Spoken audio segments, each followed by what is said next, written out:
good day everyone. Especially sa ating mga ka-alumni. Good day po. Nandito po tayo ngayon para sa ating featured alumni sa araw na ito. And makakasama ko po today ay si Kuya Koy para po bigyan din tayo ng short introduction tungkol po sa ating guest for today. So ito po, ang content na ito ay recorded para po sa ating YouTube channel and ating Facebook. So, here's Kuya Koy. Hey, Kuya Koy! Hello, world! Hello, hola! Hey, ayun. Tama, hayaan nyo akong bigyan ng background si Dr. Wilfredo Villegas. Siya ay blind acupuncturist na nag-graduate sa China, alternative medicine. Pwede ako nagkakamali. At ang nabibigay ko sa kanya yung kami noong mas bata pa. Noong mas bata pa kami yan si Doc Willie, o tawagin natin Willie. Willie, tawag namin dyan Willie. Ngayon, siya yung para bang on the go lagi yan. Siya yung sa scouting, siya yung pinaka-aming senior patrol leader, parang ganon. And then, napaka maabilidad niya kapag kami merong mga scouting activities, meron siyang mga naituturo sa amin mga taktika ba para sa scouting. Excuse me, anong abilidad? Ability. Ito na naman tayo, itong corrector ko talaga, oo. Abilities. And then, marunong din siya kumanta. Ayan, may talent din siya sa pagkanta, At saka, nagkaiwalala kami ni Doc Willie nung ako'y lumabas sa PNSB para ako'y mapasali sa mainstreaming program ng DepEd. Ayun, yun lang pwede kong ibigay na kay Doc Willie na background nung kami nag-umpisa sa PNSB. Baka wala namang masasabi si Doc niya, nasabi mo na yata lahat. Hindi, yun lang naman. Pinigil ko lang siya ng... Siyempre, hindi naman sasabihin Doc Willie na napakagaling niya, no? Ako magsasabi noon. Okay. So, let's welcome Doc Willie na. Hi, Doc. Good day po. Hello, good day din sa inyo. Good afternoon. Hapon na ngayon din sa inyo, no? Yes po. It's lunchtime. Lunchtime. Good afternoon. Yes. Apo. It's 8 o'clock, 8:30 na ng gabi dito. Yeah. So, dyan sa inyo, Doc Willie, ay last time. Para bang LUST time? Yeah. Har. Wow. Sige, Doc. So, kamusta kayong dyan lahat? Thank you po sa time. Opo. And it's our privilege para ma-interview po kayo ngayong araw. And kasama ko si Kuya Koy, syempre, para mas komportable ako. Okay. Sabi nga, Doc Willie, nahihiya daw siya. Sabi ko, huwag kang mahihiya. Hindi naman titingin si Doc Willie sa'yo. Okay. Yep. Ayun, Doc. Siguro po baka pwede nyo na pong pakidugtungan yung sinabi po ni Kuya Koy para mas makilala pa po namin kayo. How about, pwede nyo pong introduce sa amin yung sarili po ninyo tungkol po sa, yun po, background nyo. Siyempre, iba po yung nung mas bata pa kay ni Kuya Koy, tsaka yung ngayon talaga or kung ano talaga kayo. Sino ba si Doc Willie Villegas? Hindi, tama yung sabi ni Koy, well, talaga ako, ang tawag nga sa akin noon talaga is Willie, may complete name is Wilfredo Villegas, no? Now, tama yung sabi ni Koy during, elementary days pa yun, would you believe that? Yes. Mga anong taon po ito? Huwag natin pag-usapan. That time, grade 6 kami nun Although, nagkasama kami yan sa grade 2 rin nata kasi matalino yan si Koy, marunong din naman ako. Kaya nag-skip kami ng mga level ng grades. Actually, all. Nag-grade 1 ako, 1974. Graduate ako ng elementary at saka high school, 81 lahat 81 na So, 6 years lang, 74 up to 81. Ilang years lang yun. Natapos na yung high school at elementary doon. Yes. Wow. So, ibig sabihin, malamang Hindi rin po sakto yung mga edad ninyo noon sa grade level ninyo. Tama po ba? Kaya Kayo hindi. nag-skip? Hindi, to be honest with Sakto you, naman. grade 1 ako, 11 years old na eh. Kaya, Ako rin po 12, grade 2 grade 6 kami yan, Nico, actually, 16 years old na ako. So, sabi ko noon, grade 6 pa lang. So, pero gusto ko talaga mag-aral. So, buti may PEPT nung araw. Si Koy nung bata pa yan, grade 6 kami noon, no? Mga 14 nata ako, 13. 14 siya ako mga gano'n. Ako 16. Kaya yung talagang sa medyo pagdating sa mga school activity talaga dahil bata pa yan si Kuy. Talagang kuya-kuya namin yan eh. Okay lang. Hanggang ngayon, feeling bata pa rin yan. Kaya nag-PPT kami noon, advanced class. So, awa ng Diyos, pumasa naman college na kagad. Pero hindi ako nag-college kagad. No? Nag-sit-in muna ako sa 4th year noon dahil sabi ko baka mabigla ako. So 80 to 81, yun na, bali sit-in ako ng high school 4th year.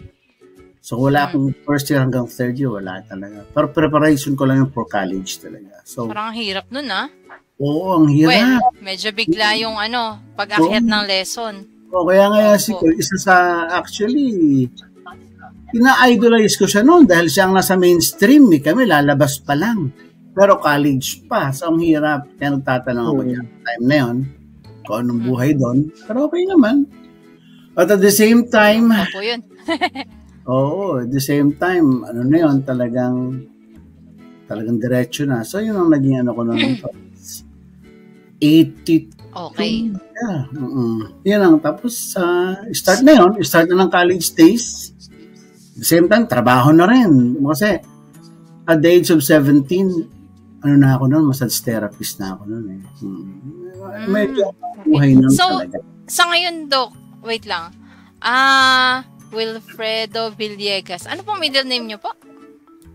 Alicante. Hinahanap ko kasi kung paano kayo i-connect sa Chinese Kasi, pag sinabing aking pangalan, parang laging sa Chinese yan diba? Chinese nat yan. Pero so far, di ko pa siya mahanap. Puro Spanish ang Mexican last names Ano po ba kayo, Doc? Totally blind po ba kayo? Oh yeah, totally blind talaga. Nag-light perception ako kasi na-blind ako na 7 years old So nag-grade 1 pa ako sa normal school, no? Tapos that time sa Baclaran Elementary School, nag-ano pa ako yun, nag-first grade pa ako dyan nung araw. But blind ako, so unti-unti nag-deteriorate. Actually, nagkasakit. German measles ang ang course. German measles. Yeah. Parang medyo kahawig kay Ganun ba din sa'yo, Kuya Koy? Hindi, ganito. Sa akin, pag ako tinatamad sumagot, sasabihin ko lang, tigdas. Naman tayo Pero kapag ako'y sinisipag sumagot, isasabihin ko talaga yung aking tunay na dahilan. Kasi sa tunay ko din nakaba. German measles talaga. Yun talaga. Tapos, kailangan pag-usapan yan. Partially ako ng time na yun, nung pagkalabas ko ng hospital na. Hanggang, actually nawala ang sight ko nun totally kasi nakakita pa ako ng shadow nun. Nung nagpunta ng 11 years old, meron pa yung konti. Nawala talaga nung nag-college na ako. Wala na. Maniwala ka, Annabel, nagkikwento ba sa amin ni Doc Willie noon, paano daw magsabong ang gagamba? Nagkikwento niya sa amin yun, nagkwento niya sa akin yun paano ginagawa? Kasi siyempre curious kami dahil siyempre kami tayong mga bulag, hindi natin alam paano ginagawa yung pagsasabong ng gagamba So tinatanong namin sa kanya noon. Nagkwento pa sa amin niya yun. So talagang nakakita pa yan. At ibig sabihin, talagang batang kalye. Importante pa ba yun? Sa bagay. Importante kasi yun sa mga para bata. Magkaroon siya ng alam mo, ang bata hindi kumpleto kapag hindi ka nag-stay sa kalye, di ba, Doc Willie? Yeah. Hindi kumpleto pagkabata mo pag hindi ka naglaro sa kalye. Pag nagkikwento sa PNSB na pagkwentuhan lang sa dorm. Siyempre. Ang sarap talagang laging balikan na nakaraan, Of course. Anyway, Let's proceed po. Sa ngayon po, Doc, bali, kayo po ba, ilan po ang inyong mga supling? Supling talaga? Yeah, I have 5 kids, no? So mga grown up na rin sila. Babae. Ay, lalaki. Yeah, ang pinakabunso ko babae, only girl. Kaya dumami ka, hanap ng babae. na anak, you know. So, paano pala kung hindi pa rin? Hindi, yun na yung final namin nun. Actually, sabi ko, maski na lalaki yan, tama na. May limit naman. Oo, talaga. Oo, ang hirap nun. Mahirap na makabuka ng isang barangay. By the way, baka hindi alam ng mga audience natin, si Doc pala ay nasa US. Saan po ba kayo particular dyan, Doc? Dito kami sa San Diego. San Diego, California. Opo. So, dyan na rin po pinanganak yung mga kids po ninyo? No, lahat ng kids ko nandiyan sa Philippines. Oh. Married na sila. So, ilang taon na po kayo nagsistay sa San Diego po? Actually, bali ilang taon na kayo dyan? Nagpunta ako to first 1996. Tapos, pabalik-balik ako sa Philippines every year dahil malilit pa yung mga kids ko noon eh. So hindi pala sila kasama dyan? Hindi. Yeah, hindi talaga. Hanggang sa from 1996 hanggang 2000, actually mid of 1999. Actually, yun yung first studies ko ng acupuncture dito. Okay. Yun yung mga time na yun. Yun yung mga time na yun. From 97 to 99. Yung first 2 years ko ng acupuncture yon dito. Tawag pa namin nun, Oriental Medicine. Yeah, Oriental Body Therapy and acupuncture pa yon. Yun yung first course na kinuha ko dito. No? Sige, Doc. So, nabanggit nyo na rin po. Sorry po. Bilis po kasi. Ayan, napag-usapan na rin po natin yung acupuncture. Paano po ba kayo nagsimula dyan, di ba? From being massage therapist po. Dito sa Philippines, nag-practice po kayo noon. Mga ilang taon muna po kayo doon bago kayo nagkaroon po ng pagkakataon para mag-level up? Hindi, kasi bali actually pagka-graduate ko ng college dyan, massage therapist na ako at the same time noon eh. Ano po course niyo sa college? BSc rin ako, Bachelor of Science in Education. Diyan ako nag-practice sa PNSB. So lahat ng high school nung time na yon, 1987, no? Kasi graduate ako 87 eh. No, 87. 1987 ako graduate. So yung the whole 87 practicum ko yon, 1 year. So from first year to fourth year na-handle ko yung mga classes na yun, no? Diyan. And then after, at the same time, nagtatrabaho ko as a massage therapist noon. Wow. Working student. Working student talaga. From 1987 po, hanggang hindi po kayo nakapagturo sa school. I mean, after po ninyong graduate ng college. Hindi kasi bali, plan ko ngayon. Kaso, in-encourage ako ng mga kaibigan namin dyan sa PNSB. No? Kasi yung time nung si Dieter, yung isang German national no, na nagtayo siya dyan ng massage therapy company. No? Kaya kami yung nag-apply ako sa PNSB. Sabi nga, gusto mong mag-government employee. Ganun. You know, yung mga kaibigan. So dito ko na lang mag-trabaho sa private. Nagustuhan ko naman din. So, kaya from there, private? As, ano pong work? Massage therapist talaga. Okay. Talaga ang trabaho. Bread and butter ko talaga ever since. Sabay talaga yun. Nakakatuwa din, ano? So, parang, minsan kasi nai-stereotype na rin tayo, di ba? Aminin natin na parang, ay, bulag, ay, masaista yan. Di ba? Parang ganun. Yeah, pero, pero makikita natin na, na sa ngayon, lalo ngayon, hindi siya yung parang sasabihin mo cheap na trabaho or ano kasi makikita natin lalo na ngayon, Doc. Ano na siya needs na. Necessity na ng tao sa totoo lang. Actually, yung time na yon, ang sabi nila is, parang bisyo or what, no, parang hindi, dito sa Amerika, napakarami nitong massage bisyo lang.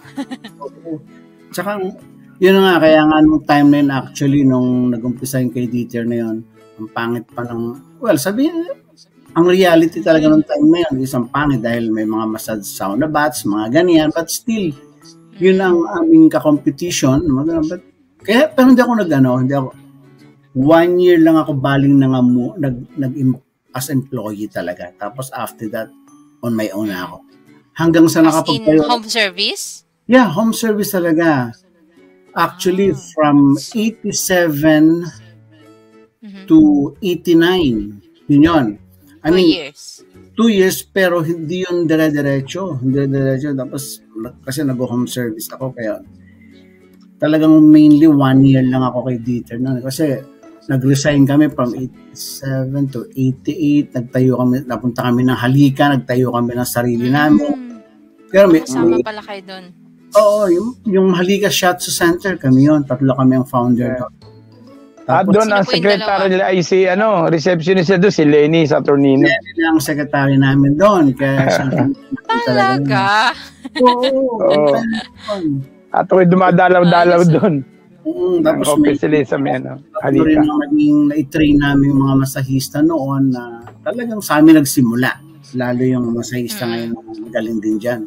Talagang, mga ilang taon naman po yan, Doc, yung nasa Halika kayo? From 89 to 92. 92? 91 lang, 91. Yun ang 91, kasi medyo, alam mo naman, pag hindi nagkakasundo-sundo yung wala naman. Hawak ko sa mga foundation So sabi ko sa pero yung tatlong kaibigan namin, si Amor Kela ni Lando Rinyons. Okay kami. Koy, Doc Willie Koy. Okay. Sabi ko nga, dalawang kay Edward sa kaya ko hindi tayo pa pwede. Kaya tayo ako nag-solo para walang magko-command sa atin o magdi-dictate. Yes. So, in-abolish namin yun. Iniwanan namin sa kanila yun. Sabi ko, sige, bahala kayo niya kung may mag-ooperate yan. Wala nag-ooperate. Nag-shutdown. Tapos, nagsarili na ako. Gumawa na ako ng sarili kong company, yung Shiatsu Health Center. Ako unang-una dyan sa Philippines. Sa lang sa Manila. So, paano yun, Doc? Naghanap din kayo ng mga bulag na parang kasama nyo po? 25 na blind ang tinuruan ko dyan. Talaga? On my own company. Wala pang mga DOH nun, Doc. Ano pa lang yun? Parang turo-turo lang, ganon. Hindi, wala pa talagang certification. May mga license na yun. Hininga na kami ng license nun. Yung batch namin na yun. DOH din po ito? DOH din, oo. Pero, Doc Willie, ang hinihingi lang ng may license nun is the operator. Pero yung mga worker, actually hanggang ngayon hindi ganun kayo. Mga operator lang. Actually hanggang ngayon yata ang required pa rin is yung operator, pero trained yung mga kumbaga massage attendant na tinatawag, di ba po? Kaya yung from being 25 so ilang taon naman ito, Doc, bago kayo napunta po sa acupuncture, and paano yung nagsimula? Yun. So 91, tapos hanggang 95 actually yun pero nung 94, medyo, kasi alam mo, naging problema. Kaya nga believe ako dun sa mga ngayon, ng mga clinics ngayon, kasi ang naging problema namin nun. Actually, nagawan ko na rin ng paraan nung time na yun, pero ang hirap talaga, to be honest. Ang hirap handle ng mga blind. Ang hirap. Ang hirap nun, lalo nung dumami kami, 25 sila. Kasi mga masahista ko nun, taga Manila at saka Cebu Cebu, may Baguio rin ako, tsaka nagdagupan. Nung medyo humihirap na, sabi ko, gusto ko na rin mag-expand. Dahil sabi ko, mag-explore pang another, kasi dumadami na rin natin competition noon, may mga sighted na, hirap na. Yes. Ang dami. Tapos, umabot dun sa point na talagang mismo sa mga villages, naka-motorcycle sila, dilugi kami. Tapos, saka ngayon, Doc, sa mga mall, ang dami ng kalaban ng mga masahistang mga sighted.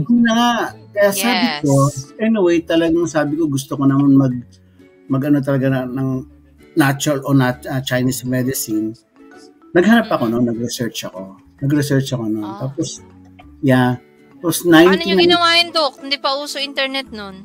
Tanong-tanong sa kakilala. Tanong. Meron ako dito kasi andito na mga kapatid ko sa Amerika noon eh. Andito na, may sister ko. So, nagpahanap ako dito. Luckily, na-contact niya isang counselor dito sa mga rehab centers. Tinignan ko yung mga paano offers. Tapos yan nga, may oriental medicine, sabi ko, that's good. Tapos ang Chinese medicine, sabi ko, wala akong kamag-anak doon, so hindi ako pwede pumunta ng China kaagad. So dito ako nagpunta, 1996, so nagpunta ako dito, doon na nag-inquire na kaagad ako, nag-explore na ako. Pero specifically, talagang acupuncture na po ba yung nasa isip nyo? Or yes, yun lang yung natagpuan niya? Chinese medicine talaga. When you say Chinese medicine, yun talaga, dahul na yun. Acupuncture na talaga yun. Chinese, kasi bali, yun ang kaparallel ng ng Western medicine, Chinese Western medicine. Oo. Apo. Basta palang sinabing Chinese, kasama na talaga yun. Maliban pa sa mga, di ba may mga ano pa po yan, parang herbal therapy, something like that. Tama na yun. The whole course, kumbaga, pag sinabing Chinese medicine, lahat na yun. Parang kumbaga, pag Western medicine, lahat, medicine talaga. Parang sa Western kayo yung mga general practitioner. Oo. Ganun po ba yun? Oo, diretso na talaga mula sa acupuncture, tapos may mga herbs din kayo, tapos may mga body exercises, lahat complete course talaga. Complete course. So, kaya nga lang, dito sa Amerika, gusto ko lang explain na dito sa Amerika kasi, ang Chinese medicine, hindi nila dito yan, alam mo naman na Amerika gusto na may sariling trademark. Kaya naging oriental medicine. Oriental medicine. Yung Chinese, pero yun din yun. Yun din yun. Oriental medicine. Kasi gusto sila, yun ang trademark nila. That's US.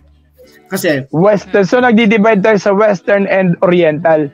Oo, parang ganyan. Kaya meron yung, pero as a whole, ang dami. Kasi may sabi pa, may Eastern medicine, but Eastern medicine, that is Chinese medicine din yun, blending sila ng, ganun pa rin yun. Oo. Meron din, pag sinabing integrative medicine, it's combination yun. Combination ng medicine, oriental medicine. Western at saka ng Chinese. Pag sinabing integrative medicine, ganun yun. Integrative medicine.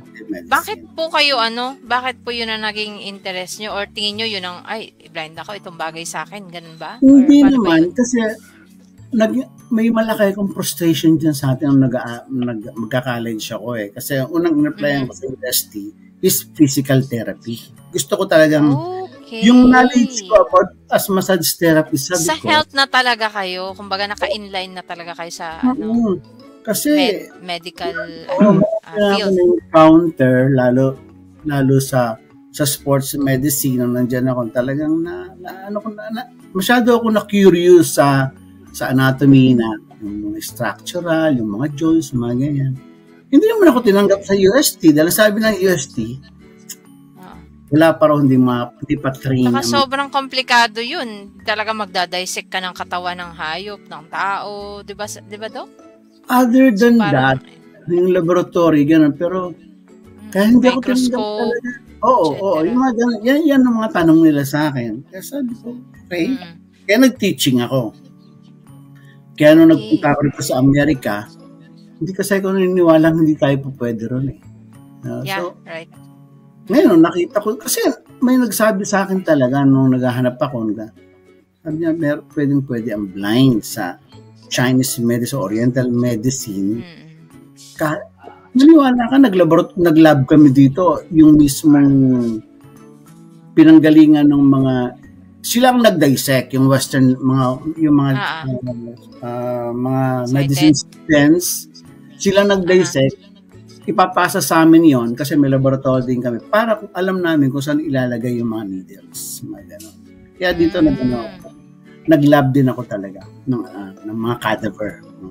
Oo. Nice, no? So, Dok, ilang taon nyo pong inaral nung nandyan na kayo sa US? Ilang taon yung course na kinuha? Or ano ba? Course ba yan? Or paano ba yan? Oo. 4 years? Hindi, masters kasi hindi ka po pwede until now actually, kasi kahit dyan sa Philippines din, Hindi ka po pwede mag-masters o kumuha ng parang medicine din, parang Western medicine. Hindi ka po, kaya lang meron kang 4-year bachelor. So, so pre-ano siya, parang pre-med.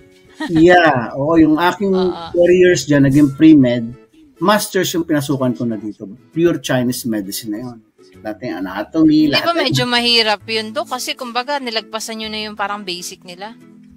Hindi naman. Kasi, may review naman. May review.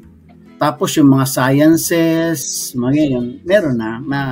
May mga credits na ako. So, yun ang mga biologists na kinuha yun. Dok, buti dito na credit, no? Kasi usually, pag galing dito, tapos nilipat ka sa ibang bansa, noon wala pang K-12. Hindi. Meron ditong AEI board na kung tawag yung Academic Evaluation Board. Okay. Nag-evaluate yung officials in all from other countries. Meron dito. O kaya nandala ko yung credential ko from UST, pati transcript, lahat yun, in-evaluate nila. Sipag niyo mag-aral, yan ang nangyari doon. Kaya natanggap naman, ayos naman. Natanggap ko. Ayos. Magsimula. So, 4 years kayo dyan, tapos dyan na rin po kayo nag-practice.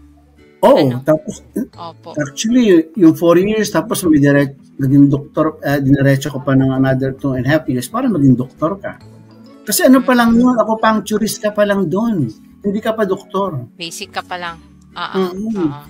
So, another 2.5 years para maging doktor ka, which is natapos ko yun itong 17. Aware din po ba kayo na meron din po dito sa Philippines? Actually, meron na rin po nung una para mga associate, lang yun. Parang short lang din. Apo. Doon na kami nalulungkot Dahil nung unang uwi ko dyan, ng 2000, ng year 2000, nagsimula ang INAM. Sabi, nakilala ko pa ngayon mga doktor doon Kilala kaya sila Dr. Madamba. Lahat yung mga doktor doon. Si Galvez, na-meet ko rin yan. Taga PGH. Kaya sa PGH, alam ko na ewan ko lang kung nandun pa meron dong isang department ng alternative medicine. Ang tawag sa atin kasi alternative medicine Diyan. Apo. So, nung nakauwi ako dyan ng 2000. Pitak, di ba? Pitak. Ang Pitak is, siya ang regulatory board natin. Philippine Institute of, Healthcare. Alternative. Alternative and Healthcare, di ba? Yung Pitak. Traditional something, ano ba yun? Yeah, basta TAC. Tapos yan, balian ang nagre-regulate sa atin sa mga massage therapists, tapos yung mga naturopaths, yung mga mga classmates ko. Naturopathy. Tapos kami noon, alam mo bang pag-uwi ko dyan nung 99, ako puncturist na ako dito, no? Bali, pa lang ako no, 1.5 year. Yung St. Francis Divine College, nag-open yan. Siya ang unang-unang school na nag-open ng alternative medicine course, diploma course yan. Yan sa Philippines, sa Quezon City. Under Dr. Galang yun. Yun. Tapos, nung na-curious ako kung ano talaga, nag-enroll din ako. Nag-enroll ako dyan. Oo, na-curious ako. Hindi nyo na pinakita yung hindi nyo na pinakita yung inyong credential na dyan sa US, nag-enroll pa rin kayo? Ito na nga Di pinakita ko yung credential ko. Sabi niyan ganun. Kasi yung alternative medicine, walang acupuncture, kundi puro herbalism, tapos bodyworks, tapos shiatsu massage. Yung dito. Yung dyan, sa St. Francis. Tinignan ko yung curriculum. So, na-curious talaga ako dun sa herbs. Kasi iba ang Philippine herbs Marami tayong, mayaman tayo dyan. We have 1,500 kinds of herbs. Marami tayo dyan. Ang dami. So, nung time, nagdala din ako ng galing dito. In fact, nung gumawa nga kami ng research, ang sinadmit kong research, yung sa akin, yung galing dito. So, ginawa ko ng studies talaga. Kaya, na-curious din sila. Nung nakita nila, nung nag-apply, Tay? Wait lang po Tay! Yeah. Okay, sige po. Continue po.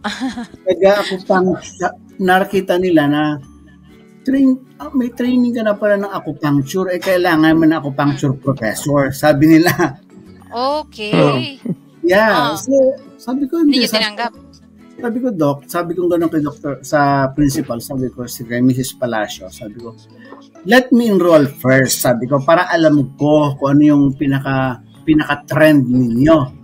Sabi ko, iba kasi akong Philippine herbalism at saka ang Amerika. So, nag-aral ako ng 1 year dyan, from 2000 hanggang 2001. Pagka-graduate din ako dyan. Graduate ako. Nag-OJT. OJT din ako. Nasa clinic. Duty rin ako sa clinic. After nun, naging professor ako dyan. Nagturo ako sa St. Francis. Nagturo ako. Mga cited yan dito.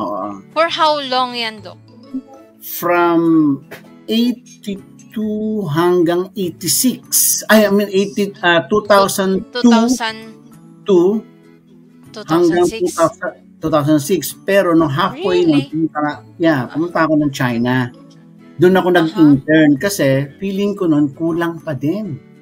Kulang pa kasi may mga na-encounter ako. Nag-clinic na kasi ako. May sarili na akong clinic dyan sa Quezon City. Sabi ko, marami akong cases, kagaya ng mga diabetes, mga ganyan, kidney problems, mga ganun ba? Internal medicine. So, kulang. Baga nakita nyo yung limitation. Nakita nyo yung limitation. Nakita ko. So, sabi ko, kaso, ang mahal ng tuition. So, kumuha lang ako ng internship. Kasi, noong time na nag-research din ako, meron sa China, sa Wangjing Hospital, China Academy, ang may hawak. So, doon ako nag-enroll diretso. Ano lang yan, bali... Grabe, no? Buti kayo, meron kayong pang-fund sa sarili nyo sa mga ganyang bagay, no? Scholarship yun. Lahat scholarship yun. Lahat scholarship. Pero the fact na may family din kayo, syempre, you know. Doon tayo medyo nahihirapan. Siyempre, may family man time. Talagang tipid talaga doon. Miss Annabelle, tipid talaga. Tapos kasama ko pa asawa ko, buti lang siya ang reader ko. Siya ang reader ko noon. Okay naman. So, pagbalik ko, nagtayo na naman kami ng sarili naming clinic na. Marami na kami, yung mga graduate, mga cited na yun. Kaya yung, meron diyang Alternative Medicine Society, kami yun. Ano yun, mga cited, ako lang blind doctor. Acupuncturist nila. So, yun. Ano yun, Doc, itinayo ninyo, galing na kayong China noon? Galing na ako ng China. Tapos may clinic kami dyan. Yung building ni, kung tayo kilala niya si Ramon Tan, buhay pa noon. Si Ramon Tan. Familiar, parang Galvestan na lang ang narinig ko eh. Yun. Ano siya yung may-ari ng Karika, mga herbal stores. Ayan. Yung building niya sa Buendia, doon nag-run kami noon. Doon kami nag-start ng mga marami kami, mga 10 kami mga graduate ng Kasama niyo yan, Doc, si Ramon Tan sa association ninyo? Hindi naman, dahil sa kanya yung building, kaya lang yung marami siyang mga herbs. Sa kanya nang gagaling yung kailangan naming herbs. Sa kanya galing. So may garden? Dahil sa karika niya, yung karika niya. Herbal garden talaga. Yung karika, Kung saan, galing ng Quezon, Quezon Province. May garden nga dyan. Hindi, tsaka Doc, pati ato China, yun ata sa kanya galing China ng mga herbs. Doon siya medyo nakompromiso. Nakaano siya. Basta yun. Sabay ganun. Yung time na yun, ganun. Tapos hanggang from 90s, 2006, tapos hanggang 2008, tapos nagtrabaho din ako. Pero hindi naman, tinulungan ko lang yung aking classmate, nagtayo siya ng alternative clinic and wellness doon sa Olongapo, sa Subic. So, Doc, hindi na kayo bumalik? Ng Amerika. Hindi na kayo bumalik sa pagiging professor? Hindi, sa pagiging professor po? Hindi na, kasi full-time na kayo? Sabi ko, gusto ko na mag-full-time clinic dahil hindi sabi ng mga klase. Nagtayo na kami doon sa Olongapo, meron na rin sa Subic. Kasi hospital, public general hospital. So, kasi siya may pera siya. So sabi ko, yung klase, sabi ko, sige. Pero 1 year lang ako doon dahil ganun din, at the same time, ako lang ang blind siya, lahat sila cited. Ang hirap pagdating talaga sa sweldo, doon nagkakatalo At iba naman doon, Doc, meron discrimination? Hindi naman discrimination. Ako gumagawa lahat, ako puncture doctor, ako lang, tapos assistant ko lang sila, tapos yung sweldo pare-pareho lang. So sabi ko, ganon ba? Alam mo, Doc, sa dami ng mga sinasabi niyo, ang dami tumatakbo sa isip ko Like, ayan, medyo na lang ako. Singit-singit ko na rin. Kasi nga po, di ba, sabi niyo, assistant niyo sila, acupuncture doctor. Kasi di ba po sa acupuncture, sa pagdadiagnose po ng patient, di ba po, pwedeng sa pulso or sa dila, di ba, Doc? So, yun ang pinaka-tool mo talaga. Yung physical dating nung pasyente. Tsaka maliban pa doon, kasi Doc, naiisip ko lang, napakalaki nung role nung visual doon sa trabaho Oo, yung visual. Na yan, di ba? That's a very good question. So, tama yan. Ang ginawa ko doon, nung ako yung nag-aaral, yung misis ko si Nancy, no? Siya, kaya napakalaki ng tulong ng asawa ko talaga. Sinabi niyo talaga yung pangalan, baka iba yung isipin ng pangalan. So, nakakibig nyo sabihin, Doc, talagang parang si Nancy din, ay parang naging estudyante rin, basically. Exactly. Dalawa naging estudyante dyan. That's it. Alam mo. Ganun talaga. Yung Baka gusto bigyan, Doc, ng diploma na rin si Nancy bilang yung mismong din namin dito, binibigyan siya. Alam niyo, Doc, nasa Facebook yung aking graduation, yung nag-speech of siya. Nasa stage siya. Pero alam niyo ba ngayon, kasi nung year 2000, 17 yata yun, December, ganun, mag-enroll sana ako ng acupuncture, Doc. Sa La Consolacion ba yun? Yeah, okay lang. Ngayon, ganitong nangyari. Ready na ako sa pang down payment ko. Yeah. Hindi na pwedeng mag-enroll ng ikaw lang. Kung yung sino yung guide mo, kailangan naka-enroll din siya. Oo. Bakit? Sigurista na sila. Bakit daw? Kasi nga po, syempre, nandun din yun. Kumbaga, yung ma-acquire ko kasi, di ba, baka nga mas marami pa siya ma-acquire kasi nga, dahil mas siya nakakakita. Ganon. So, yun yung naging challenge sa akin. So, kailangan, lahat ng gastusin ko, lahat ng itatabi ko para sa sarili ko, para sa pag-aaral. Doble. Kailangan pang dalawa. Oo. Doble. So, mahirap. Kaya, atras ako kasi, actually, yun lang din talagang hawak kasi, alam mo, hindi ko alam kung saan in this world nakita nilang ganong idea nung school. Kasi dito sa Amerika, provided pa rito. Look. Sige, Doc, pupunta na lang ako dyan. Hindi.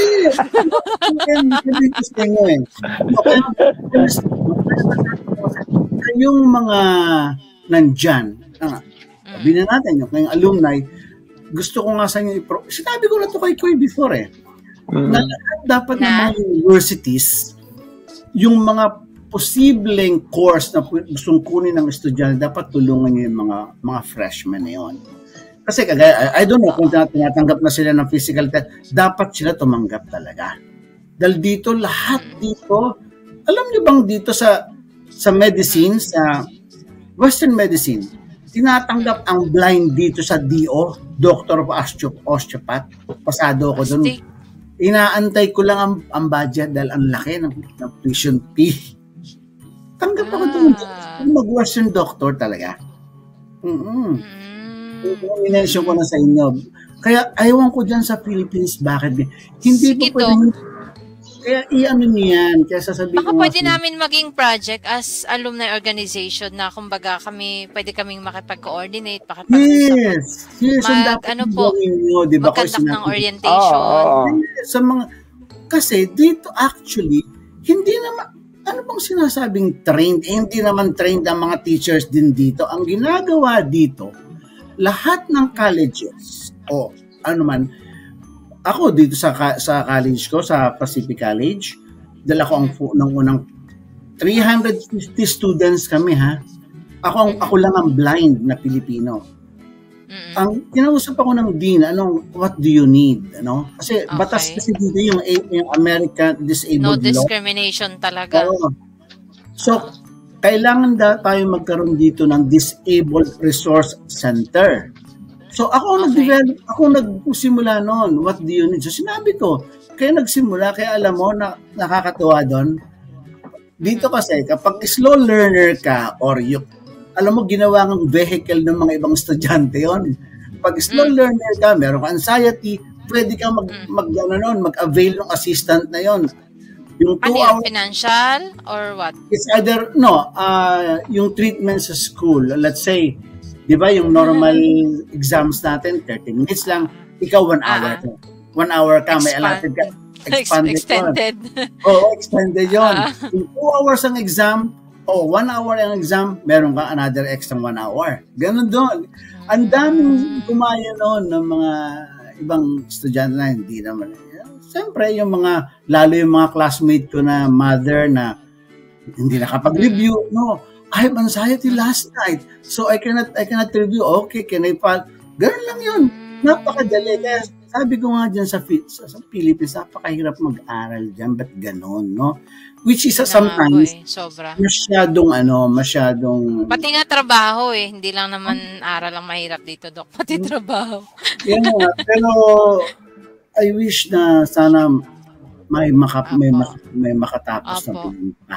No? Imagine hindi ko to malalaman yung mga gantong stories or yung gantong sharing ninyo talaga kung hindi kami nakapag-interview sa inyo, kaya parang bumabalik yung ko doon, interest ko talaga sa acupuncture kasi dati pa naman yun. Ayun. Nung nagbakasyon ako noong 2013, dahil meron akong pinuntahan dyan na isang doktor siya, dahil pinsan siya ng classmate ko dito, sa Ateneo siya. So sabi ko, meron, kasi ang Ateneo meron din may acupuncture Sabi ko, bakit gano'n? Sabi ko, nag-observe siya dahil, nag-tweet ako nag-clinic ako dun sa bahay ng kanyang pinsan Ilan silang pasyente ko? 5. Nag-observe siya, dahil nakita niya, blind nga ako. Sabi niya, ikaw, ang bilis mo mag-needle, ako, bagal-bagal ko No, hindi naman sa bilis. You have to palpate. Sabi ko, you have to palpate para alam mo.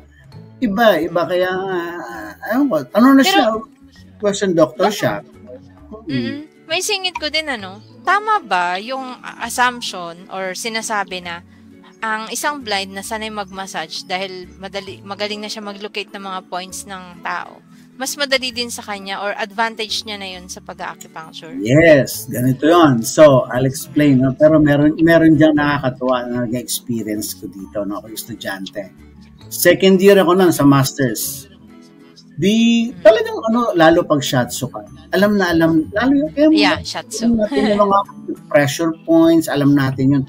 At yun din kasi ang exactly acupuncture points na kung ano may acupressure point, yun na rin yung acupuncture points. But, alam mo dapat kung ano yung measurement, yun lang yun. Pero,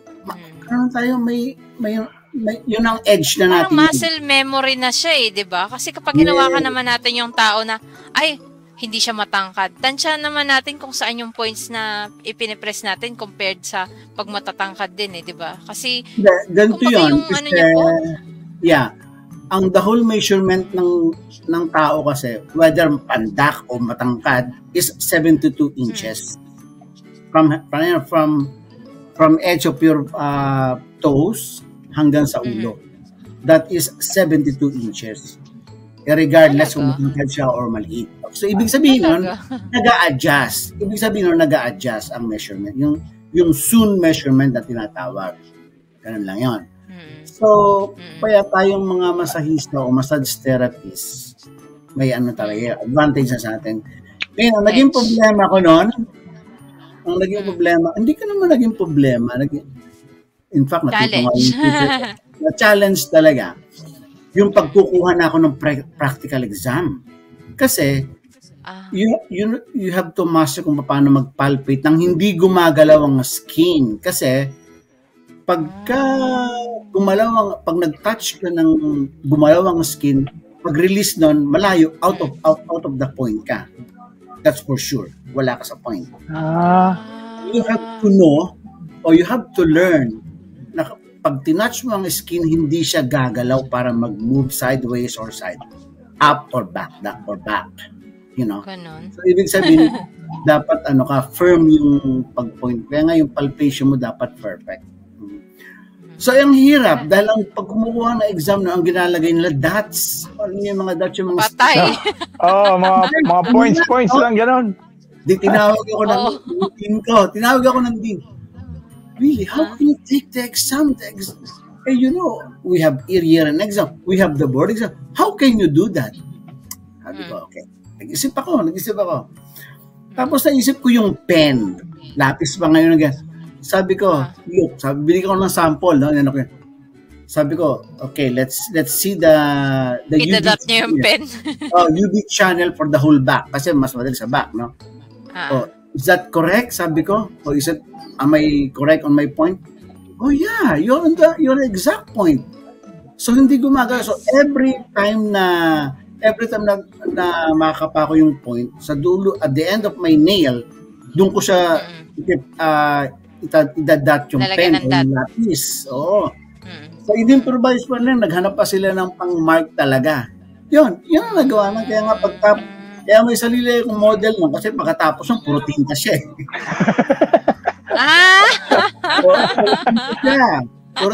Lalo sa face. Kasi may mga... So may pipicturan mo, di ba? Pipicturan mo yung puro tinta.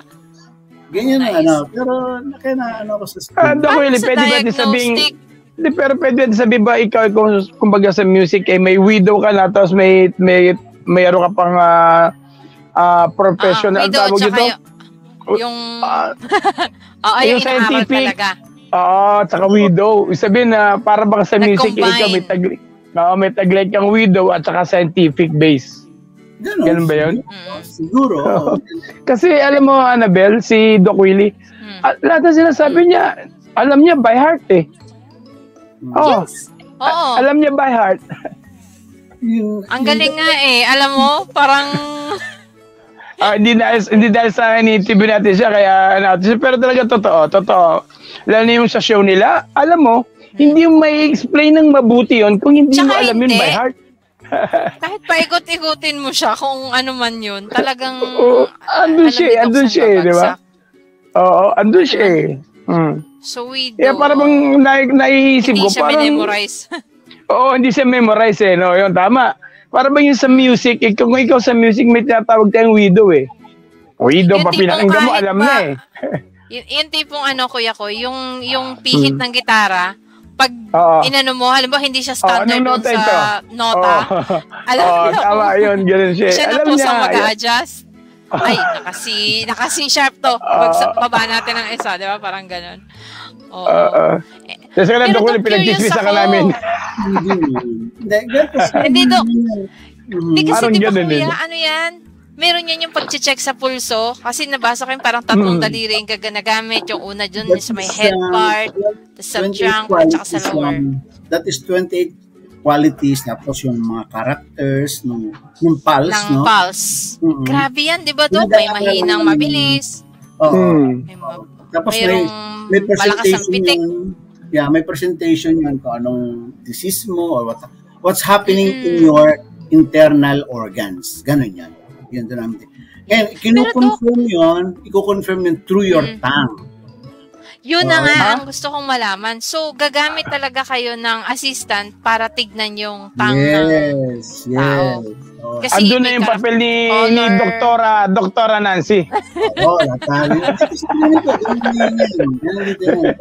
Pero noon ako yung intern, kasi mayroon naman kami partner eh. Sabi ko, okay, mag-uusap. So, ikaw ang tagatingin ka ako ng tang, and then you'll tell me. Okay, yun lang. Tapos kasi, sino mag-needle? Ikaw, sabi ko. Ako. Dok, hindi ba nagmamatter din yun kung anong klase? Kasi di ba parang ganito yan eh. Halimbawa, ako nakakita ako, tsaka si Kuya Koy, iba ang tingin ko sa isang bagay, iba rin ang tingin niya, pero pareho lang tinitignan naming bagay. Pwede bang mag-matter yun? Yung kumbaga yung basic knowledge ng isang tao, kung halimbawa, perspective ba? Ibig sabihin, perspective ko, iba yung perspective mo. Anyone ba, Doc, pwede bang mag-assist sa'yo kahit na walang kaalam-alam sa acupuncture? Tignan mo ang dila niya, maputla ba, rough ba? Pwede ba? Hindi. Ibig sabihin, kailangan talaga marunong din talaga. Kasi may tongue anatomy tayo eh. We have tongue anatomy. Yes. Kailangan malaman natin yung tongue anatomy. Tinuro ko kay Mrs. yun. Tsaka siya nung ako yung course na yun, siya ang reader ko talaga. Yung purpose ko doon, para ma-master niya at the same time, ma-memorize ko din.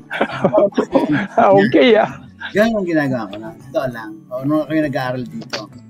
Kaya yun lang. Nakakatuwa. Kasi mahihirapan ng blind kung hindi, pero alam mo, kung master mang tang anatomy, basta't ipa-describe ako, kahit na simpleng layman tao lang mag-describe, alam ko na eh.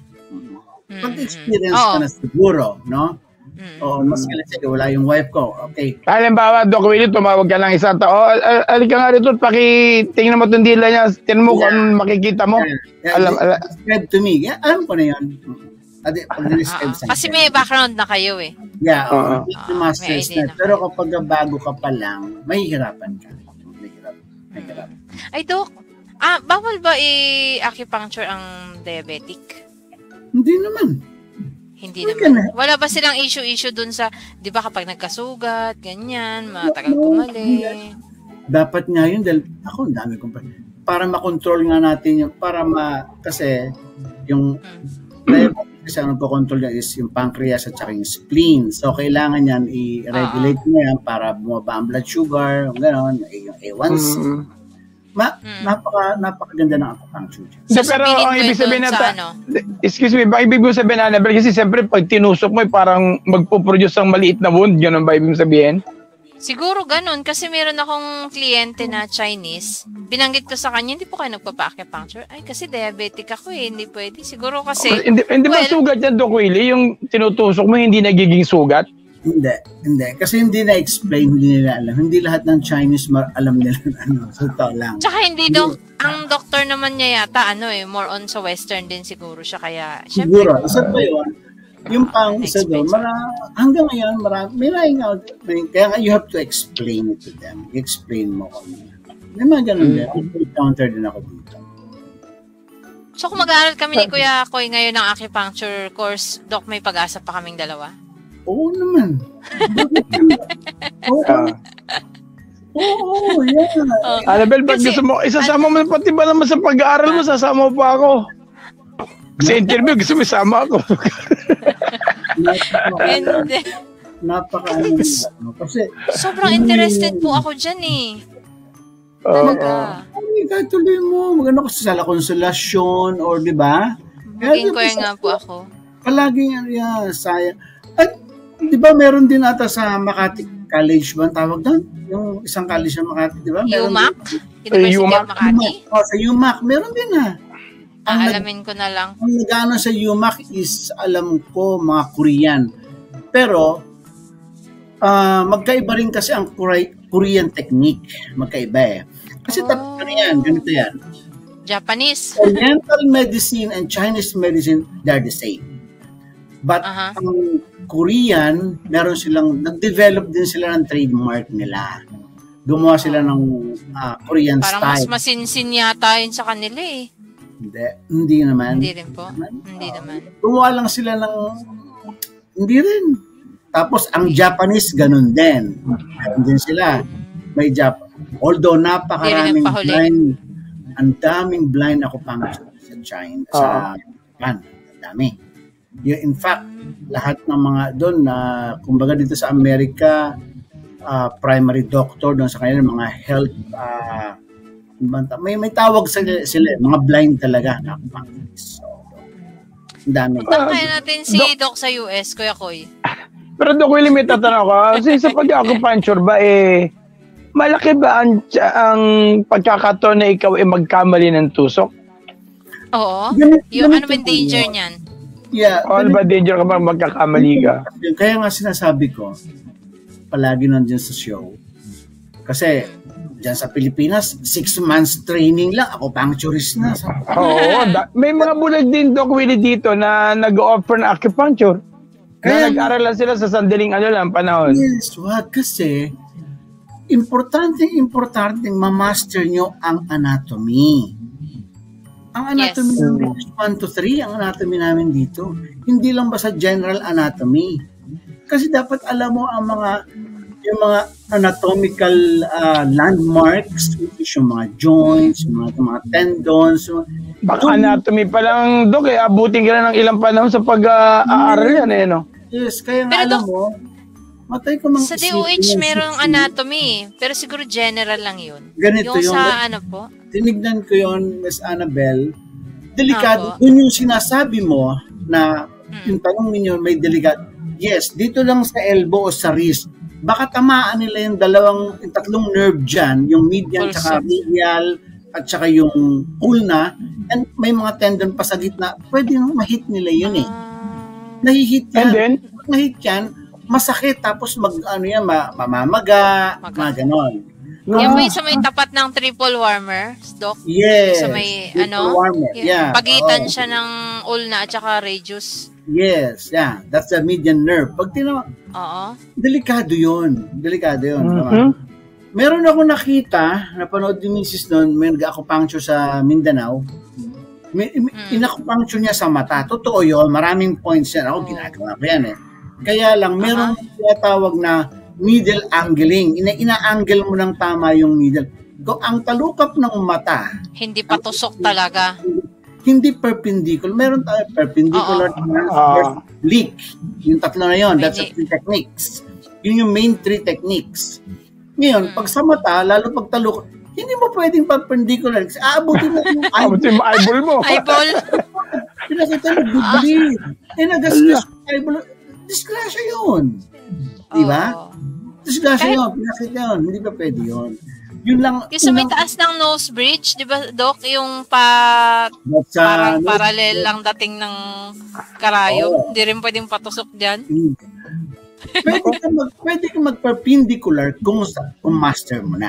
Pwede kang gumawa yan. Pwede yun. Kasi may lifting of the skin, lifting of the subcutaneous, may tissue, mga ganon. Ako ginagawa. Grabe, no? Sa skin. Mag-aaral ka muna ng mabuti. Kaya doon ako, sad to say, wag sana ma-offend yung mga nandiyan sa Philippines.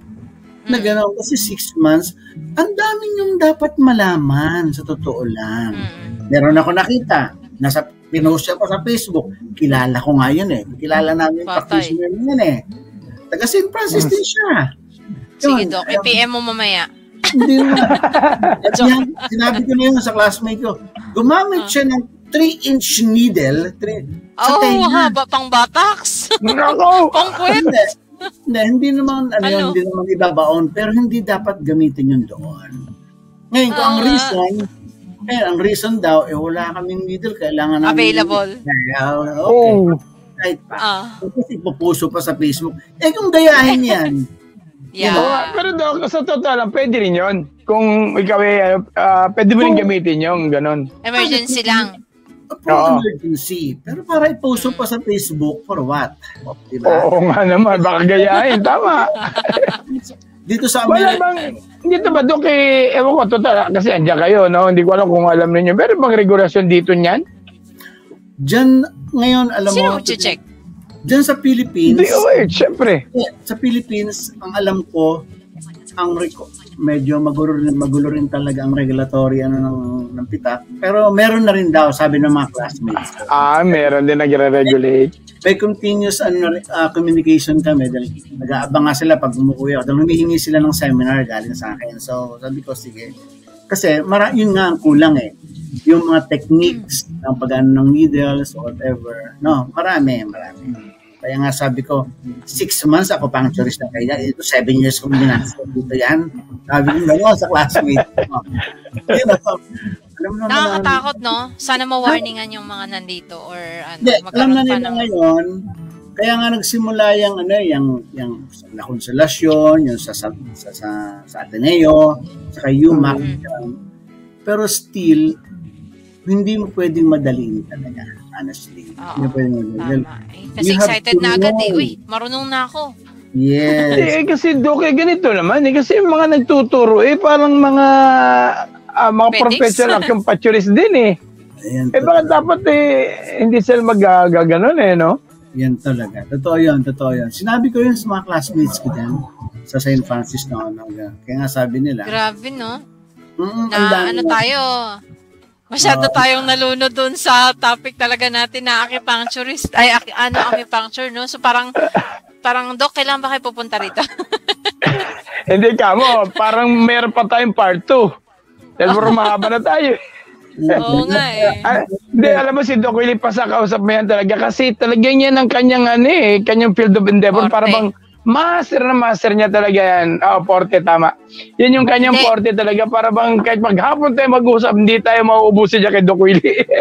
Kaya nga ang bala ko ngayon, guguluhin ko yung utak ni Doc. Doc, maliban po ba sa acupuncture, ano pa po bang ginagawa nyo sa bahay? Ayun, Nag-garden ba kayo dyan? May tanim ba kayo mga herbal medicine dyan sa paligid? Si Mrs. meron siya, pero yun, talagang pagka marami kami tanim dito. Tapos yun, pinag-uusapan namin yan. Ang madalas, nag-check ako ng mga properties ng mga herbs talaga. Talaga. Wala, so may clinic kayo sa bahay? Oo, itong bahay ko, kasi ganito ang gusto kong set up talaga, yung wellness ba talaga lahat ng dito na. Previous years, na may isang medical building, nag-rent ako ng office, no? So dyan na rin po ang bahay nyo? Hindi na? May 4-bedroom house to eh. Yung master's bedroom, tapos lahat ng rooms, pati yung, kaya itong living room. Pang-patient? Pang-patient lahat. Wow, napaka-home naman pala. Annabelle, pag pumunta tayo dyan, wala tayong may stayan. Ano yan? Doon tayo sa master bedroom sama-sama. Si Elena naman. Nung bumisita si Elena rito, kanya yung pagdating niya isang clinic, isang room, treatment room. Grabe, no? Alam mo yung feeling na gusto kong puntahan, tapos i-vlog natin yung parang a day in the life of Doc Willie Villegas. Oo nga, no? Pero, Doc Willie, anong pinaka-leisure time mo? Oo nga po. Nagkikitara ba kayo dyan? Kumakanta? Oo, kumakanta. Video okay? Ano ba? Video okay talaga. Madalas ka, yun ang leisure time namin dito ni Mrs. Pagka pero noon, before COVID, nung wala pang COVID, talagang hindi pa nausong COVID, may Friday night kami, lumalabas kami. So, schedule talaga yon. Friday night, mga karaoke bars, ganun lang, para lang mag-unwind. Kaya nung pagkatapos ng COVID, mahirap, ang dami pa rin. Tinamad na rin. Doc Willie, sa tagal-tagal mo nag-acupuncture ka, minsan pa parang bang ano ba yan? Mayroon ka na ba nagsasawa ka na, nagsasawa ka na ba? Para bang gusto pa explore.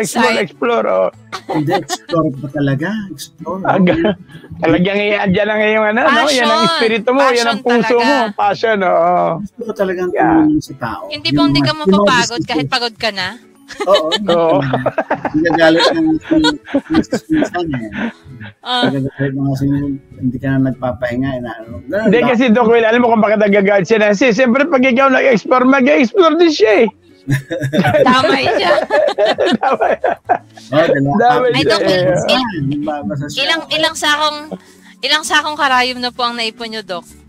Ay, marami na. Ano ba yan? Sinasama lang sa pag-collect ng garbage? Nilalagyan nyo lang siya ng parang... Sa hazard sharp containers lahat yun. Yung mga disposal ng mga hospital and clinics na namin din nilalagay.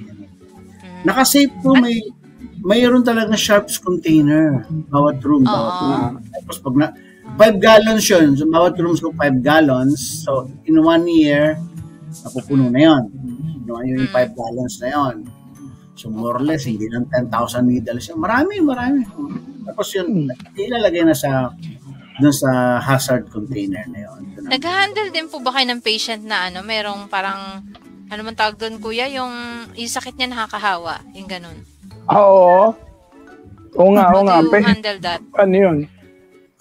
Depende. Hindi, Doc Willie, bago ba ikaw kumuha ng pasyente, humingi ka ba muna ng mga parabang ano ang resulta sa mga diagnosis? Yeah, may mga may requirement. Lahat. Sino po nag-fill up? Si Mrs. Minsan may kasama yung kung may kasama sila. Siya na. Pero kailangan niyong malaman. Over the phone. Kasi by appointment kami. So, ini-interview ko na doon kung anong problema.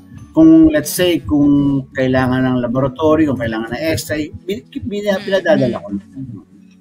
Tsaka para ma-compare, no? After, ito yung result ng lab. Paano kung halimbawa, siyempre, nauna lang sa Western Medicine, tapos papupunta sa inyo, ipinabibitaw nyo ba sa inyo yung prescription ng Western Medicine? Ay, hindi. Paano yung paano nyo inahandle yung gano'n? Hindi pwede yun. Kung anong meron siyang prescription na yung tatag ng mga regular intakes o mayroong maintenance, hindi muna. Mga ilang session, tapos little by little. Tapos i-relate ko yun sa kanyang primary doctor. Kung gano'n, pakipag-coordinate din kayo. Oo, meron dapat. Oo. Okay. Yung isang pasyente, gano'n lahat yung isang pasyente ko. Hindi ba nagkakaroon ng selosan yan? Dahil, parang gano'n? Hindi naman. Kung yung doktor parang tanggap din ng Western, tama. Hindi, di ba may mga doktor na gano'n, Oo, parang bang... Dito na nga sa atin hindi niniwala sa mga masama sa ibang doktor Yung pasyente pa rin na magde-decide. Yun siya magde-desisyon kung saan siya komportable at gumagaling. Okay. Ang final decision. Pagalingan kayo ng convincing power. hindi lang convincing power, kundi mismo kung saan siya gumagaling. No? Kung saan na-feeling better, no? Kung saan niya na-feel na nakakaramdam siya ng relief. Pero sa problema, yun siya. Pero kayo, may tinatanggihan din ba kayong sitwasyon? Pasyente. Katulad yung nakakahawa ba? O katulad na ito ni Annabelle Gian, pag yung gano'ng sitwasyon ba? Ganon. Terminally ill. Ganon. Yung mga dying na talaga sitwasyon. Pinadadala ko muna sa ER yun. ER muna yan. ER. Pag nag-stabilize, actually yung protocol, in any emergencies or whatever, dalhin mo muna sa ER yan o sa mga emergency care para na Ano sabihin ng EI? Ano sabihin? ER. Sa emergency room? ER. Sa ER. Sa emergency. Oo. Para ma-stabilize. Ayan, pag na-stabilize, tsaka dadalhin. At saka dadalhin sa iyo. Ganun. Ganun palagi. Lahat ng... Pero, Doc, ikaw... Ang dami titanong, interesting kasi talaga Pero meron ka bang pasyente na hinatulan na ng Western Medicine na isang buwan ka na lang. Taning. Enjoy mo na lang life. Tapos biglang pumunta sa iyo na-save mo pa. Alam mo ko, dyan lang sa Pilipinas may nagawa akong ganyan dyan Di ba ang lecture ko last Thursday is colon cancer? Ito, cervical cancer. Nakapunta sa Labor Hospital, 6 months to live, no? Sa Quezon City yan. Quezon City. Sabi ko, kaibigan ko yung anak niya. Sabi niya, Dok, ano ba to? Well, sabi ko kayo, gusto niyong ilabas kung sinusumo ko na dahil malaki na bili. Sa bahay na lang. Tapos may oxygen tayo doon. Then we'll see. Alam mo, umabot na 2 years yun. Nabuhay. Ilan, Dok? 2 years. Ilan? 3 years? 2 years. 2 years. Pero yun pa rin ang kinamatay niya, yung cancer. Yung kinamatay, yun pa rin yung sakit niya. Yun pa rin, oo. Pero at least, pero hatol na sa kanya ng Western 6 months. Oo. 2 years. Herbs ang binigay ko, tapos ina-acupuncture, tapos yung sabi ko nga, of course, healthy lives, mga na dapat. Yung 6 years, yung 6 months niya, naging 2 years. Pero Dok, yung 2 years na bedridden siya, hindi naman? Hindi naman. Lumalabas nga yun sa compound nila, lumalabas kasi may compound sila. Siguro po umalis na kasi kayo. Magpa-America na kayo, kaya hindi nyo na siya natuloy acupuncture. Hindi naman. Pero at least, laking bagay yun, Meron din ako dito ng counter puti. Hindi naman gano'n na nangyari. Stage 2 ovarian cancer siya. Tinulungan ko siya. That was mababa pa yun. Oo, mababa pa yun. Naayos namin yun, na-free. So sabi ko, total change of lifestyle. Kaso sa businesswoman siya. Tapos and then, yung stress. Yes. 2015, kung bumalik sa akin ulit, lumipat ng cancer. Nagkaroon ng tube, bone cancer o komplikasyon. Yun ang namatay dapat. Na rin. Namatay na rin. Namatay siya. Tsaka siguro, Dok, hindi niya rin maintain, no?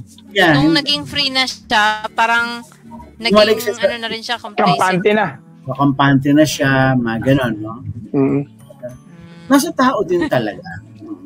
Sa tao din talaga. Tama. Oo. Correct. Sabi nga, instrumento lang kayo mga lang naman tayo, pero makakatulong para mapurlong yung buhay mo. Kasi, another 5 years, another 10 years, pwede, why not? Sabi nga ni Miriam Defensor, kahit na may sakit ka o wala, pag lumabas ka dyan masagasaan ka, patay ka rin. Tama. Tama rin naman. Pero alam niyo ba, ang tagal na natin na nag-usap parang ang dahil natin pwede itatanong. Oo nga, ano na lang tayo. Gusto ko magpapato tayo okay lang ba? Magpapato tayo yeah. Kasi gusto ko talagang ma-encourage kayo lahat ng online. Kaya nga sabi ko na sa inyo, kayong alumni, tulungan nyo yung mga bagong mag-graduate, no? Para madirect yung paano ano talaga ang kanilang avenues o anong kanilang siguro pwede nating isama yan sa career yung career orientation, no, kapag yung bago sila umalis ng school kasi parang napansin ko nagiging limitado yung mga options ng mga bulag parang ano ba tawag doon? Maganda pa naman ngayon dahil marami yung possible course na kanilang pwedeng pasukan parang ganun na lang Kasi, di ba, ngayon marami na ata, kami nun, kung di education, social work, hindi, mas nahista. Kasi, Dok, yung ibang school naman kasi ayaw talaga tumanggap ng physical therapy. That's it. Therapy. Kaya, i-work out nyo. Kayo nasa alumni. Pwede, kailan gumawa kayo ng boses talaga na dapat. May mga talented sa music, kaso, hindi rin naman nadadala sa higher level. Nandun lang din sa kung saan-saan. Kaya nga sabi ko, yung alumni, tapos magawa ng pwede yan. Kaya yan. Pwede talaga. Kayo ang makipag-dialogo sa mga universities or whatever, o institution, talagang dapat. Ganun lang naman yan Kasi naalala ko noon, may isang school. Dagdag yan sa oras namin. Dagdag sa oras? Thank you. Inabutan ako ng anak ko ng ice cream. Hindi tama yun. Dagdag sa oras na turuan. Hindi yun Hindi, Dok. Kasi, nandun na kasi tayo sa parte siguro ng ano yun, yung parang bakit pagka pa magiging concern masyado sa ibang tao, bahala sila sa buhay nila. Diba? Kumbaga yung empathy kasi unti-unti ng yan which is hindi dapat mawala yung empathy na yun, lalo sa ating, kasi wag niyong pabayaan na hanggang ngayon, kasi left behind of all the disabilities, left behind ang blind totoo lang, di ba? Correct. Tama. Tama. Naalala ko sinabi nung isang bulag dyan na businessman noon, na nasira na siya, sa malangit na niya, of all the disabled person o sa disabled sector, bulag ang mahirap employed, which is true. Pero meron time tayo na pwede rin natin i-break yun. May paraan. Pero kita mo, bakit ako nakagraduate? Iba-iba lang kasi ang guts natin no? Oo, yun. Sa totoo lang. Yun. Bakit? Kasi Doc Willie, tingin ko rin talaga nasa umpisa Kasi alam mo yan, Annabelle, si Doc Willie, talagang umpisa pa lang talagang full of challenges na yung kanyang kanya, talagang pero meron siyang burning desire. Kilala ko siya Sabi niya, siguro naiisip niya na kung di ako magsisikap, wala akong mapupunta dahil dapat ganoon. Talagang mabigat din kasi mga pinagdalid Doc Willie noon. Kaya nga pwede ba usapan natin yun sa part 2? Yan nga, kaya dapat mag-part 2 tayo. Pero kung paano tumibay si Doc Willie dyan sa ganyang kanyang yung kanyang porte, paano siya umabot dyan, nandun dapat talaga matalakay natin yan. naniniwala ako lahat tayo may pangarap, pero iba kasi yung paraan natin eh. Iba-iba yung bigat. Kumbaga, mayroong mga taong yung bigat, yung pangarap lang, nangarap lang ako. Tapos mga obstacles mo along the way, yun na yung magiging foundation mo para ma-reach mo yung goal. So, paano mo titibagin yung mga obstacles na yun, nasa sa'yo na yun, at yung mga taong makakausap mo, well, nasa iyo yun eh. Ganun yun talaga. Lalo na ako, Dok, mahina ang loob ko para bang pag ang hirap. Ganun. Ano yan, kaya. Kasi ako nakikita ko lang, huwag kayong papayag na sasabihin ng school, hindi train ang ganito. Hindi. Ako magtuturo ng estudyante. Alam mo naman eh. Tama. Ang alam nila kung paano i-treat. Tuturuan ko yung teacher niya kung paano i-treat ako. Tama yun. Tama. Very good. Tama yun. Tapos sabi niya, paano yung ganyan? Kung mabunggo yan, ituturo ko sa inyo kung paano gumamit ng baston. Ganun ba? Ganun talaga. Sila magagamit. Ay, ako, na-inspired na ako ulit. Marami. Ako na-inspired. Akala ko, mag-i-interview tayo dito para makapag-share si Doc tapos mapakinggan ng mga ka-alumni natin and iba pang audience, pero 'di ba? Tayo mismo rin pala yung makikinabang din sa conversation na to. Kaya thank you, Doc. Pero siguro Doc, ayun nga, paghanda natin yung part 2 and kung haba natin, download ko pa to. And walang problema yun. Problema para at least ma-encourage natin. Kasi alam mo, to be honest with you, sayang yung mga masahista natin dyan sa server. I'm sure gusto nilang mag-explore o ma-widen yung knowledge nila. Sabi nga ng isang teacher, huwag kayong makontento just maging masahista. Meron pang ibang way. Marami pa. Tama. Pero Doc, as a start, kung nandun na sila sa field na yun, pwede rin maging stepping stone yun eh. Yeah, diba? Kasi sabi nga gamitin niya as stepping stone para mag-improve o talaga maging master ka, di ba? Pero Doc Will, nung ikaw ba masaysa pa nag-upisa ka pa lang magbasa, talaga ba nasa isip mo na teka, mag-acupuncturist ako? Hindi, wala. Or bigla na lang dumating yung para bang ano pa ba pwede kong gawin? Yung parang hanggang dito na lang ba? Yung sabi ko nga kanina, frustration ko yung hindi ako tinanggap as physical therapist. At talagang amaze ako na sila, nag-a-align o whatever. Masahista ko, kaya ko rin yun. Kailangan lang matuto ko. Yung naririnig ko yung mga joint mobilization, mga gano'n. Yun, sabi ko gano'n. Cairo yun ginagawa rin natin yun. Oh. So sabi ko, kung anong ginagawa ng Cairo, ginagawa din natin. Nasa sa iyo kung gusto mong aralin. Ganun. Doc, tapusin na natin to para magkaroon tayo ng susunod. Pero ang gusto kong kasing maano kay Doc, yung ibigay niya sa atin bago tayo magtapos, yung ano po yung masasabi nyo doon sa mga kapwa natin visually impaired na interested rin sa acupuncture, like saan ba sila dapat magsimula or paano ba? Ano yung parang dapat nilang tahakin or yung parang paano nga. Kasi ang hirap eh. Asan ba ako ngayon? Ano bang una kong dapat gawin? Yun, Doc, baka pwede naman po para sa ating lahat. Yeah, yung mga massage therapist, sinabi ko na doon sa show natin, no? Yung mga massage therapist ngayon, sabi ko nga, mag-aral talaga ng talagang meron lang namang kakayahan o kung wala, marami namang scholarship eh. Di ba? Kasi may mga alam ako yung inam nga yung at kailangan importante niyang malaman ng mga sciences talaga. Kailangan yun.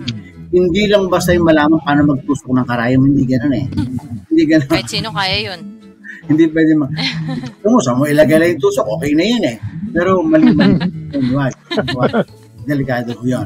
Kailangan nyo maintindihan ng science. Huwag tusok na tusok. Kailangan maintindihan nyo ang anatomy natin. Lahat po yun. Tapos yung mga nerves and meridians.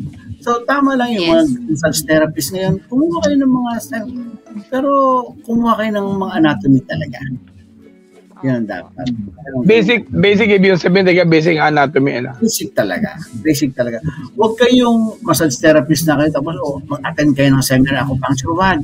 Lalong ma-confuse ang mind. Sabi mo, magaling naman. Pero sa DOH, Doc, sa review, pinag-aaralan din po yung anatomy. Halimbawa, anong tawag sa mga muscle na to? Yes, tama yun. Located yung muscle na to? Oo, tama yun. Pwede mag-start doon. Yeah, pwede mag-start yung mga muscular. Kung meron chance na para mag-aral o magbasa ng book, makinig kayo ng audio, ng mga about anatomies, gawin nyo. Yes. Pinaka-importante yun. Hindi lang basta yung, ewan ko lang, kung yung massage training natin dyan, ngayon, kung tinuturo na yung anatomy, okay, that's good. Comprehensive. Yung comprehensive training talaga. Importante na maintindihan. Look, tayo nung si Bedere, ako dyan ako nag-gusto mag-train ng masahe, wala. Basta pindot. Bakit pa talaga ng pangalan Oo, gano'n mo na Ganon lang. Ganon dapat. Wala natin Bedere ngayon. Wala na. Ako naman noon, yung training, yung review ko, may ganon. Yung number of muscles, ano-ano mga tawag doon, tsaka mga pangalan ng bones. Meron kami noon. Yes, upper and lower extremities, the whole kung ano yung mga ganito. Okay yan. Diyan yung start, tapos explore nyo pa. In fairness doon sa nagturo sa amin. Alam mo, swerte nga kayo, Miss Annabelle Kami nung nag-aaral ako ng masahe, hindi ko rin alam yan. Di ba? At wala sa ating isip yun. Wala sa isip namin na mag-aaral ng ganyan-ganyan. Basta masahe, pindot, pisil. Kaya lang, nag-iisip ko noon. Kasi, nung ako yung nagmamasahe nung ako 17 years, tinatanong ako ng mga customer, anong muscle ba yun? Yung muscle yan. Magalang ba? Basta muscle yan. Ganyan. Doon nag-start yung curiosity ko. Doon ko nag-start. Tama, ito kailangan magkaroon to ng formality na alam mo dapat ang happy or what. Nakikinig ako sa mga doktor. Gusto ko makinig sa mga medical discussions noon. Nakikinig, kahit hindi ko pa nainig, pero alam ko kung yung mga muscle o whatever. Kasi, napaka-common. Ano ba yan? Ay, lamig ho lang to, sir. Lamig, ma'am. Marami ho kayong lamig sa likod, ma'am. Hindi ganun. Pero, hindi no offense doon sa mga massage therapist natin, honestly, no? Kasi hindi ko dinadown yun. But, nakakalungkot, yun ang naging training natin. Ganyan din ako nung araw, mga kaibigan. Ganyan din ako. Kaya nga, nag-aral akong mabuti. Nag-research ako. Para na sa ganun, mabigyan ko ng tamang eksplanasyon ng bawat tanong ng pasyente. Kasi nagtatanong kasi nagiging tanong mo na rin yung doc di ba? Tanong mo yun. Kaya doon sa tanong saan magsisimula, yun ang advice ko talaga. Nandiyan na rin lang kayo sa field na yan, why not talagang mag-aral kayo? Aralin nyo, makinig kayo. Marami namang audiobooks na ngayon. Buti nga may mga internet na kahit papano. Pag kinlik mo si Google, bibigyan ka ng anatomy, gano'n. What are the muscles on the upper extremities? Bibigyan ka niya, di ba? Mga gano'n ba? So, okay na yan. Swerte talaga yung mga generations. Kami nun, wala talaga may ganyan. Access. Ang dami. Mahirap ang buhay estudyante noon. Doc Willie, panahon natin noon. Mahirap. Doon tayo tumapang at lumakas. Doon tayo. Iyon. Na-challenge. Yes, right. Doon tayo na-challenge kung paano, lahat, Pero okay lang. Okay lang. Kaya, i-part 2 natin to para marami tayong pag-usapan. So, naku, Dok, salamat Ayan, si Doc Willie na nagsabi i-part 2. Paghahandaan ko talaga yan. Mag-research din ako para mag-research din kayo ng mga questions pa o whatever. Kasi, nanghihinayan ako dun sa mga, hindi naman ako nanghihinayan, kaya lang, ang dami ng mga magaling na artista dyan. Yung mga pasyente kong nagpunta dyan, nagbabakasyon, pag umuwi, nagpamasahe daw siya sa Mega Mall, sabi ko yan, that's good, okay yun. At saka, Doc Willie, may kwento ko lang, talagang very, pinagkakitaan din talaga, alam mo ba dito sa, yung just napunta ako sa community ng Mabulag dyan sa EPTA dito sa Tipolo, karamihan ng mga nakapagpa-improve ng bahay, nakapagpaganda Mga masahista. Masahista. Oo. Masahista talaga. Hindi mo rin talaga pwedeng i-downgrade. Parang sa ganun, gusto kong i-ano sa inyo. Parang sa ganun, mailagay din ang mga massage therapist sa hospital, sa mga rehab centers. Kasi dito, ang mga massage therapist, nasa rehab centers. Nasa mga hospitals. Kaya, kasama ng mga addict? Talagang, ako ba, ano ba yung tawag yan? Mas professionalized talaga. Oo, rehabilitation ng mga yung naputulan ng paa, natutulungan mo ulit maglakad ulit, yung may mga na-stroke, gano'n, yung mga na-stroke, yan. Basta may tamang kaalaman, no? Parang PT na rin ang labas nila, eh. Yes, talaga. Ang laki ng papel ng massage therapist dito, Annabelle. Ang laki. Ang laki talaga. Sa sports medicine center, doon ka, yung mga nai-spring, yung mga nagkakaroon ng muscle pull, mga ganun ba? So, pero alam niyo, Doc, sa nakikita ko, sa maraming massage therapist, isa pang kailangang i-improve, hindi lang yung skill pati yung personality or yung communication skills. Kasi napansin ko minsan, marunong, pero the way they handle themselves, yung parang, wala lang, basta sila humawak ng tao, wala nang sinabi, wala nang ano ba? Wala sa sarili. Dito, talagang meron din ditong personality development na subject. Meron din dito yan. Meron din ganun dito sa amin. Meron din kahit. Dalahin natin yun dito, Kuya Koy. Kunin natin dun. Meron din dito yan. So, kaya gagayahin natin kamo. Yung 6 months course o 1 year course, isama dun lahat gumawa ng tamang curriculum. Talagang, yung magiging fit dyan sa pagiging practice. Kasi, pwede naman pang international din, di ba? So, yun lang dapat natin gawin. And, through the Alumni Association, palagay ko malaki maging Kuya. Bigat din na binibigay sa ating responsibilidad dito ko. Pero, alam mo, yan din na aming pangarap. Doon kaya nga kami, gusto rin sana namin palawakin din yung ano namin, lalo na gusto namin ipalam sa mga estudyante na, uy, may alumni tayo. Para, at paano, di ba? Kaya nga sabi yung anong kailangan nila, yung tanong nila, nandito rin kami para tulungan sila. Nandito kami sasagot na, taga-alalay kami parang kuya ate. Magtanong kayo, ano gusto nyo? Anong kailangan nyo? Yes. Or bigyan nyo nga sila. Sabi nyo nga kanina, mayroon kayong career guidance para ma-guide nyo sila sa career.